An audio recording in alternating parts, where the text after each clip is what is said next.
All right, good afternoon, everyone. This is Denisha. I am the founder of Water to Spirit.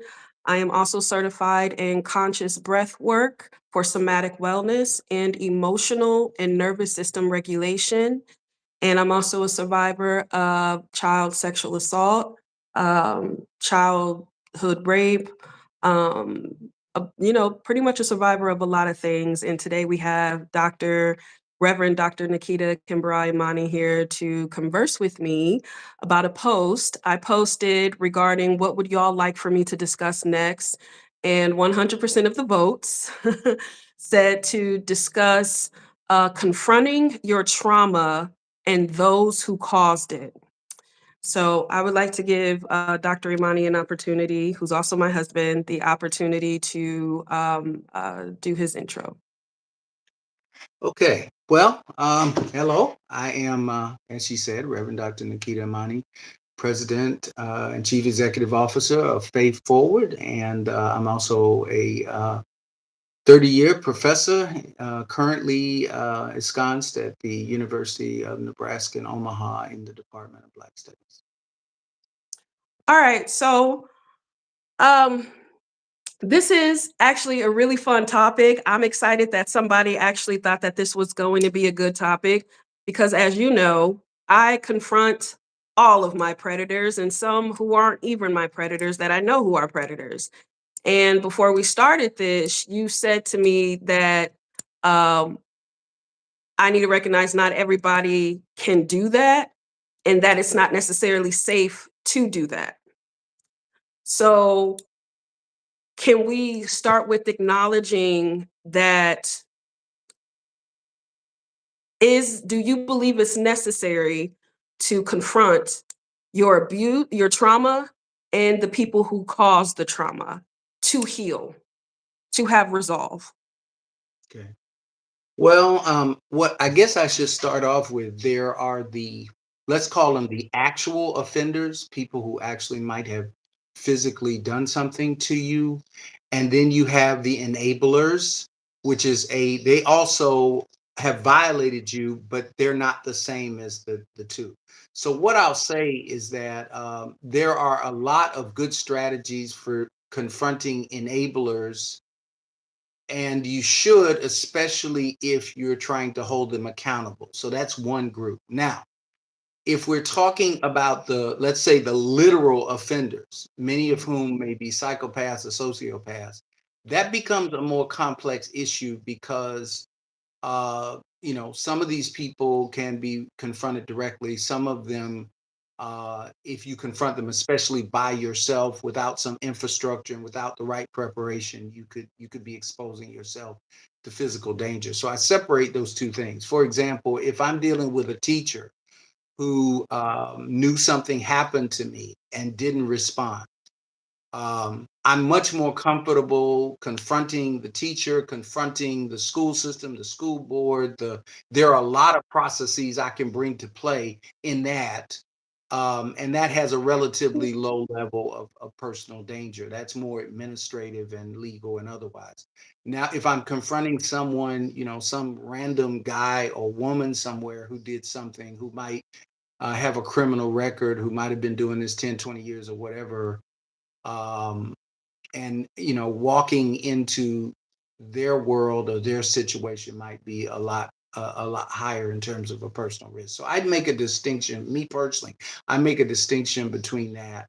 um, I think it is necessary for most people to grapple in one way or another as a part of your healing process with those who created the situations that caused you to need to need healing. Now how you do that is going to vary very much about the nature of the situation, the nature of your character, the nature of the resources you have, the support you have, how much time has passed away. All of that factors into what you do, how you do it, and so forth. So I don't think there's a one size fits all, is my point. I don't Right. think one can or should say, okay, here is the official response strategy that you must use. And if you don't use this one, Okay. you're wrong or something else. Right. Right. So for me, when I confronted, my rapist, and confronted family members who facilitated those rapes, and as well as the system. uh you and Stevie once said that y'all think that sometimes I don't think about the full consequences of my actions, and that was something that was made as an example of me just confronting someone. But I've learned from my experience that these people are cowards, and the each of them are cowards. Predators, child molesters, rapists, domestic, they are cowards. So whenever I have approached an individual for what they've done to me, I didn't have, like, it was necessary to Right. do it. But in terms of consequences that you feel that could be had, there should have been consequences. There's When you are a rape victim, the last thing you think about are, what is this person going to say and do that I'm confronting them about what they've done Right. to Actually, a me? lot. But to be fair, though, you're saying you don't, and there are some that don't. But I have met and talked to people who've been the victim of a wide variety of violence, and they do think about Yeah. consequences. They do think Oh, about. So I'm saying that again, there are some individuals who, for a lot of factors, are more likely to confront, more likely to not be concerned about the consequences, whether they're personal or legal or otherwise. And then there are some that are not only thinking about it, but will often not say something or not do something because they think about them so heavily. And so I want to make sure that we recognize that. That's why I said what I said earlier, which is mm, there are some people that it is totally legitimate if you can and you feel comfortable confronting people, you have every right to. I would never tell you don't have the right to or anything like that. On the other hand, if you don't do that, I don't want to create the impression that if you are thinking about consequences and you don't do that, there's something wrong with you or you're at some kind of deficit. It's, for example, if I walk up and I hit somebody, some of us grew up in cultures where what you do there is you hit the person back. In some cultures, you must. In some cultures, you should. In some other cultures, you absolutely don't do that. And so I'm saying that all three of those reactions, from a sociological standpoint, are legitimate.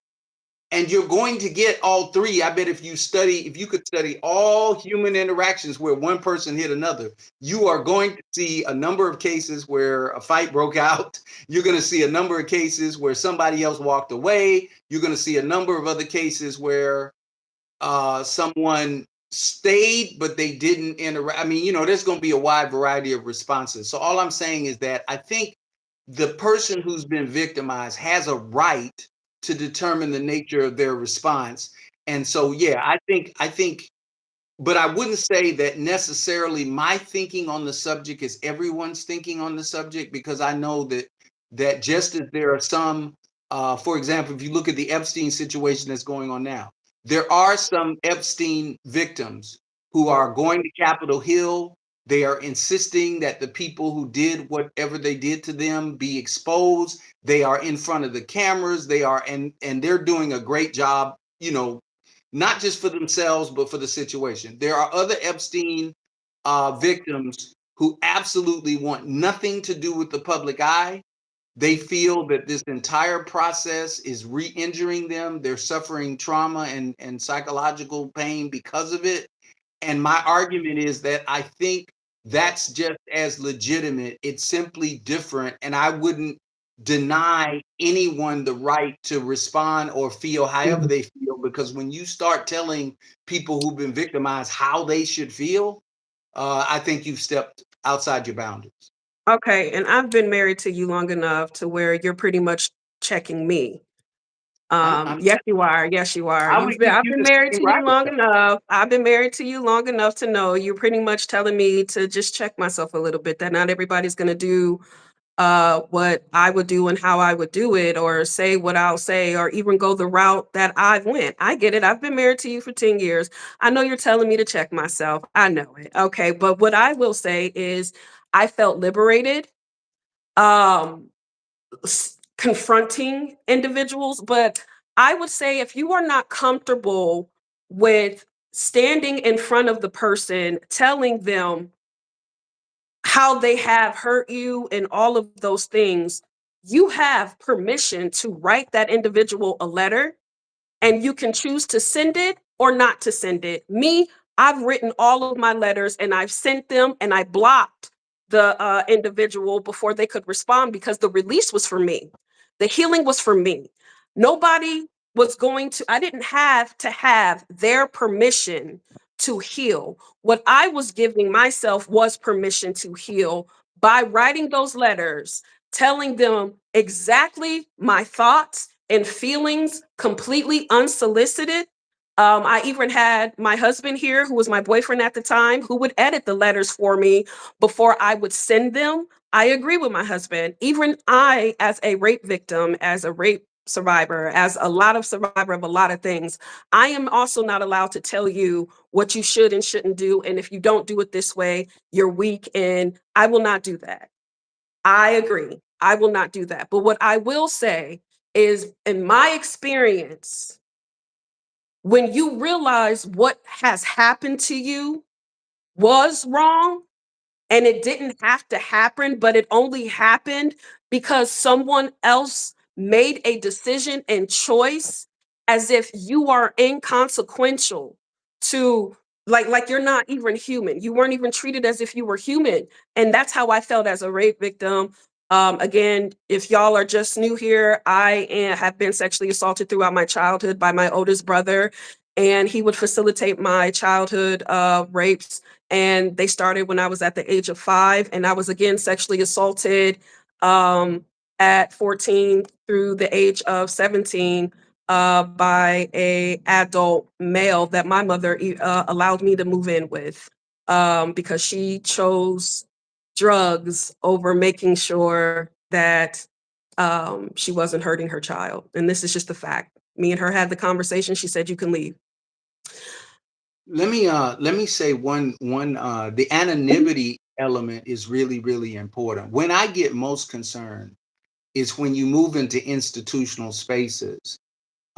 When if I send you a letter, just based on something that happened between us, a private letter, I think that's pretty innocuous. I think that's a pretty safe environment. I think that's good and therapeutic. Whether I send it or whether I just write it, either way. Now, where I get concerned though is that you do have some who come to workspaces, who come to professional spaces, and the problem there is that legally you don't have the authority necessarily to be there, or you do for a specific set of reasons. So the issue there is that if you go to those places and you confront the people, let's say for example you've got a I don't know, you've got a teacher and the teacher is in the school, and you're not in the school, you're not working in the school, whatever, but you have had an issue with this teacher. So then you go to the school, you want to confront the teacher. My issue there would not be with confronting the teacher, because I think there's a lot of ways to do that. But the minute you step on that campus, if you're not authorized, you are potentially setting yourself up. You've already been injured and hurt. You might end up in the situation where the person who actually hurt you, because they have authority in that scenario, they then get you potentially fined or sued or fired, or and it could go in the media and whatever. And so then the trauma that you had and the pain and the suffering, now that same person has been given an opportunity to inflict even more stuff, and none of that would lead to uh, a resolution in any legal or formal way, and it will potentially add more stuff for you.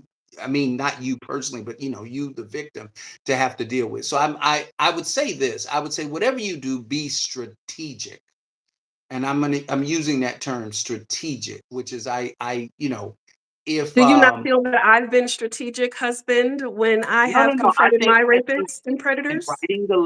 in writing the letters, I think you were very strategic. I think a lot of it depends on, this is why you can't judge. A lot of it depends on what your state is at the time you're doing it. There are times when if you hit me, I'm reflective enough to sit there and be like, okay, if I hit this person, there could be these legal consequences. Well, I could think through all that. There's going to be other circumstances where you hit me. I'm not going to think about that. It's human. So I'm saying that I've seen both. I've seen you be very strategic and diplomatic, and you've used the legal system at times. You've used uh, That certain failed. certain quasi legal things. You've been through those avenues, and then you've used personal avenues, and so I think you have been, at times strategic, but I think at times you simply want to express what you feel, and that's legitimate as well. Like I said, I mean, I study a lot in our community, for example, responses to slavery, and there's often this thing where Nat Turner's bad, and the slave who capitulates to the master so her kids can grow up safely and maybe one day be out of it, that's another view. My argument is that there's enough room for both of those, and in a sense both of those are strategic. The slave who's plotting to overthrow the plantation has got to be strategic in planning that, and the person who is manipulating the systems so that maybe I can't be free, but my children could be free, is also being strategic in a different way. And when you're responding to oppression, either one of those could happen. And what I have had to learn, even as someone who's, like I said, a survivor, I've even had to learn that the individuals who choose to survive a different way from trauma are not a part of the problem. Their response is because of the system. Their response is because of the where are you guys? Where you are you from, guys? I we are Americans. We are Americans. Um, I feel American that citizens. U.S. citizens. US citizens, well, they didn't say what state or anything, so I'm But just, they say where I'm from. I'm always clear that I'm not from here. I'm a descendant of those who were brought here, kidnapped and brought here. But I am a U.S. citizen, but I am from Africa, and that's what I'll say for myself. And I'm always really clear that there's a lot of people, especially African people, who are in places where they're not really from, but they're there and they're citizens there because of historical experiences. I'm real clear about that. so first and foremost, when it comes to confronting, are you sure? They asked, are you sure? Am I sure of what? I guess I What are don't you doing? Like it a debate or something? No, this isn't a debate. know. What we are conversing about is when someone has experienced trauma such as rape or child molestation, how do they confront their trauma and the individuals that caused it? And I'm using my own lived experience to shed light on ways in which ways that I have coped or coped and healed from situations, and how I felt it was so restorative by confronting them, either using the system or not. So let me see what message is being held for review. They said, "Are you sure that you are a descendant from slaves?" Yes, absolutely, sir. Not I've all traced Black my. Americans are from slaves.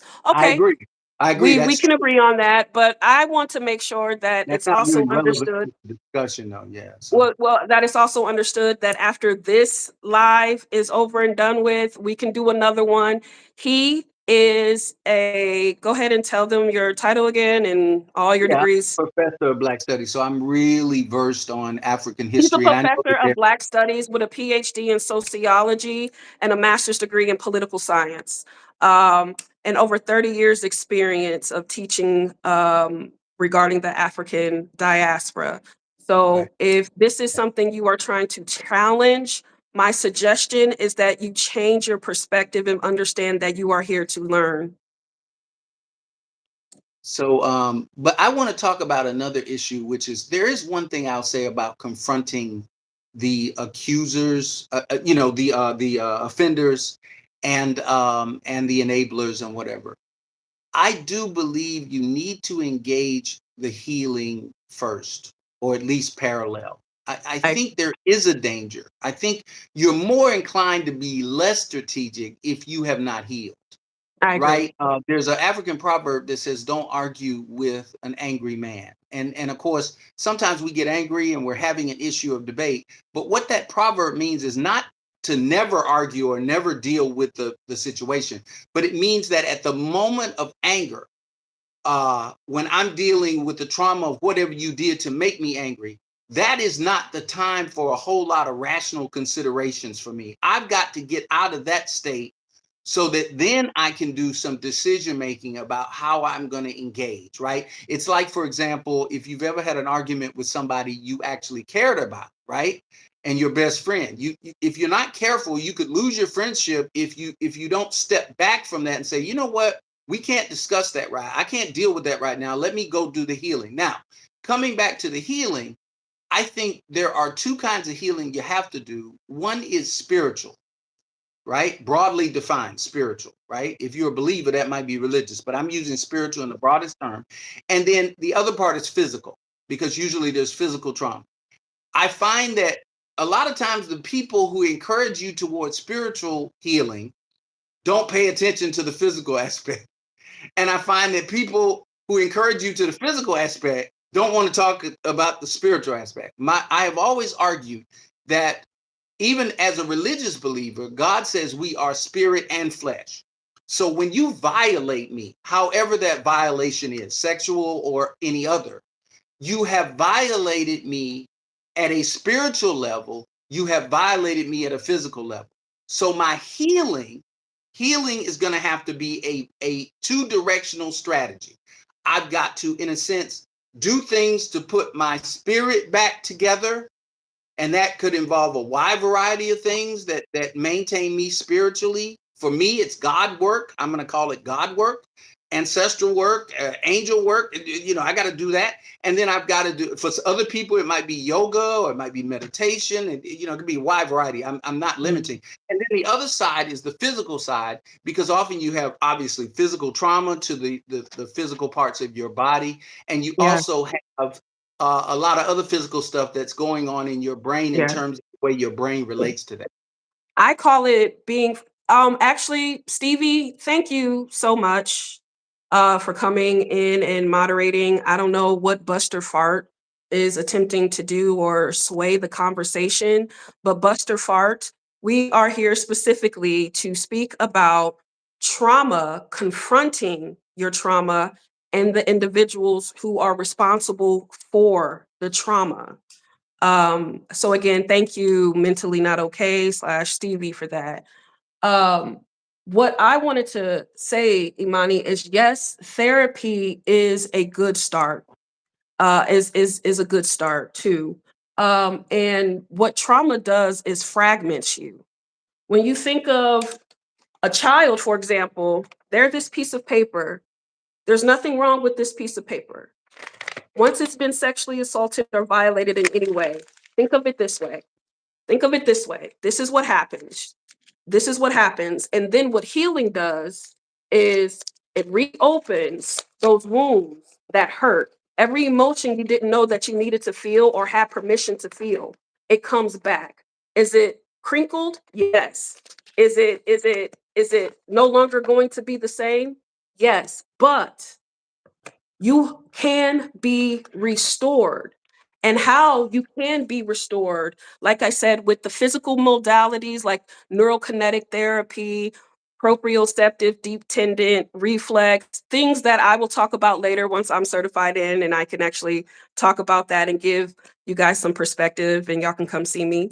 Um, Buster said, "Oh, I just started in and didn't know the topic." That's fine, understood. It's all love and light here. You are more than welcome to stay. In fact, I think you can provide some really good questions. So, um, oh, thank you so much. Yeah, listen, it's all love and light here. If you have questions for Reverend Dr. Nikita Kimberly Imani or questions for me that are, you can ask them, but you don't have to leave. Um, you what therapy spirituality can do for you is allow you to then feel confident in understanding that one, what happened to you was not your fault. Two, you can hold the people who are responsible for what they did to you and shouldn't have did to you. You have that authority. You have that. And you don't need anyone's permission. That's what's beautiful about healing. When you realize you've never needed anybody's permission to live, I think for me, that's when the anger, excitement, frustration, angst stepped in. Again, Buster Fart, you can ask any questions. Anger stepped in for me, and it was, I'm going to confront these people. Buster Fart, you can respond, you can ask questions. For me, it was, I'm going to confront these people. Do it to me now. You know you can't because you're a coward. So also, my personality, if y'all can't tell, may be very different from someone who, I hope she doesn't kill me for this, like my best friend. Okay. She said I can use her for examples. Now, I would not meet her in a back alley in the dark if I did something to her children. I would be afraid of that blonde hair, blue-eyed woman, okay? But how she would address a someone that has hurt her would be completely different. And I can't say to her, you're weak, you're incapable, and you're a part of the problem if you choose not to tell your story. No, I can't do that. But what I will do, like my husband said, is this is what I did. This is what worked for me. I started with recognizing first and foremost what happened hurt.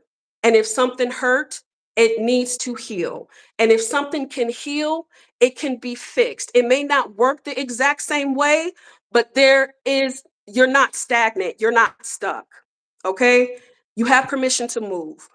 When confronting your trauma, make sure that you have a list of do's and don'ts for the kind of therapist that you want to have, because that person is going to be in a journey with you for months or even years, right? Make sure you have that list of do's and don'ts for a therapist, and understand you are not a patient, you are a client. If you are unhappy about where therapy is going, or if you don't feel like the individual is understanding you, you have full permission as an adult to inform them of ways, well, first of all, how you're feeling and ways in which there could be an optimal experience. If it goes nowhere, move on, but don't look at it as a failure for you, because first and foremost, most people don't even do what you do. Most people don't even wake up and say, something hurt me. How can I help have this heal? Some people would rather cope. Well, I don't call it coping, but some people would rather say, yes, this hurt, but I'm just going to pretend that it didn't, and it's going to come out in unique, interesting ways. Yeah, let me say, I just want to make 2 points. One is, please, if you end up getting therapy, Mhm, um, mm, or if you end up getting medical care, or you end up getting mhm. whatever, there is this in this Western world, Eurocentric world, this idea that when we go to professional people for assistance, we go almost as beggars. You are Uh, not. but in most cases, you're either paying for it or it's being paid for on your behalf. This is a business relationship. And all of us understand that if I hired a plumber and the plumber kind of, started hitting pipes and the house was flooding and it wasn't really helping me, I would fire the plumber. I find that a Mhm, lot of people, especially if they've been through trauma or pain, they feel beholden, or if they're physically mhm, ill, they feel mhm, beholden to the doctor, mhm, beholden to their look. If you are a crappy doctor, I will fire you.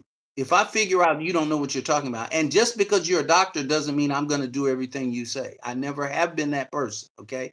Also, the same for a counselor. If you're not doing me any good, you may be a good counselor, but you ain't working for me. Guess what? You're fired. mhm, Next.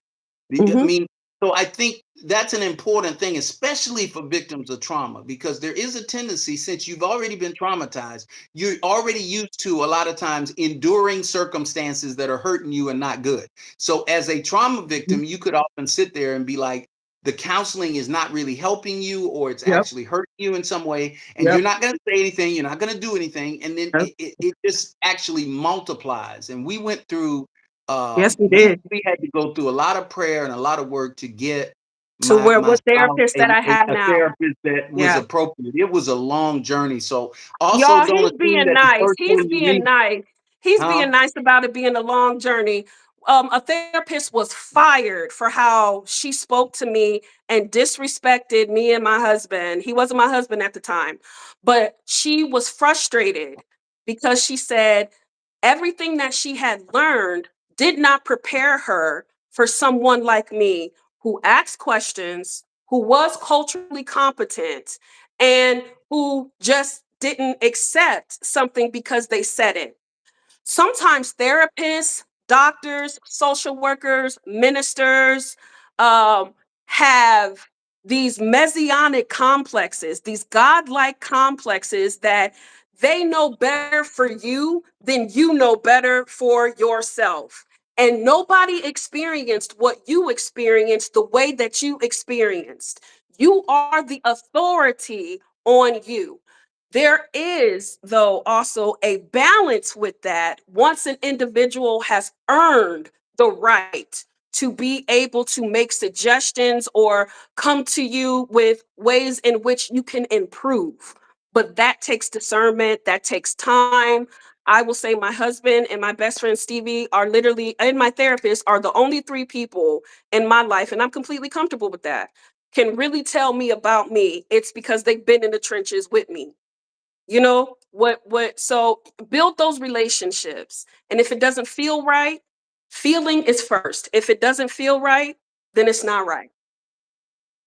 Okay. So Yeah, and a lot of and in America, by the way, a lot of counselors, a lot of doctors, we could say law enforcement, media, they are mhm. not culturally trained. No, One if of the you a things I white learned. therapist and I come into your office and tell you about some racist experiences that I've had and you dismiss me, you're fired. You cannot tell me that you are here to help me heal if I can't tell you about the things that are traumatizing me in my day to day life. If I believe I get healing from the church, the mosque, the synagogue, if I believe I get healing by sitting in nature, do not deflect or tell me that that is not true. Healing is holistic. Sorry, babe. No, I was just saying that, but they aren't trained to do that. In most cases in the Western world, there's this Western model of psychology, there's a Western model of medicine. And basically the way it works is that, it's one size fits all. It tends not to be customizable. And a lot of people get trained and develop expertise. They're very In smart people, but then they try to apply the model to you, and I'm just going to tell you straight up, doing fact, psychology in an indigenous community, doing psychology in a Latino community, doing psychology in African American is not the same as doing psychology with an upper middle class European American community. You simply, and you have to know that, and then you have to modify your approaches and your theories and your ideas because of that. And I find that then some people have trouble doing that because then it breaks down, like you said, that messianic complex. They suddenly, because see what it yeah. really is, when you work with other human beings, I can tell you from my experience in social activism, you have to be as prepared to learn from them as you expect them to learn some things from you. And unfortunately, Mhm. our educational system sometimes teaches people, I know everything, you know nothing. And that's the way they approach healthcare or counseling or law enforcement or whatever. Yes. Any questions so far? We don't bite, but our moderator does. Just joking. Any questions? Any questions so far? All right. Well, feel free to ask questions. I'll pause where we are and you can ask any question. Um, Here's something else that I've also noticed too. Sorry, Stevie, I love you. um, I- Stevie, do you have a question for us? I also find that this society rejects the truth. And if this society rejects the truth, the Epstein files, for example, has triggered a lot of survivors Knowing that the president is also in the files is triggering a lot of individuals who have done exactly what this society tells you to do. Um, I did everything this society told me to do. I told a teacher, I told a community member, I told my mom, I told people, I told adults, but I was adultified as a little brown girl, right? Was you being fast? Was it no? That so being adultified didn't help me.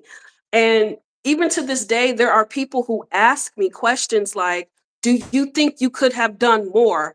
I was 5 years old, and you're asking someone who told teachers, did everything that I even went to the police and the police officer told me he knew who sexually assaulted me, heard about it, knew about it, and didn't report it because it was his friend, his fraternity brother.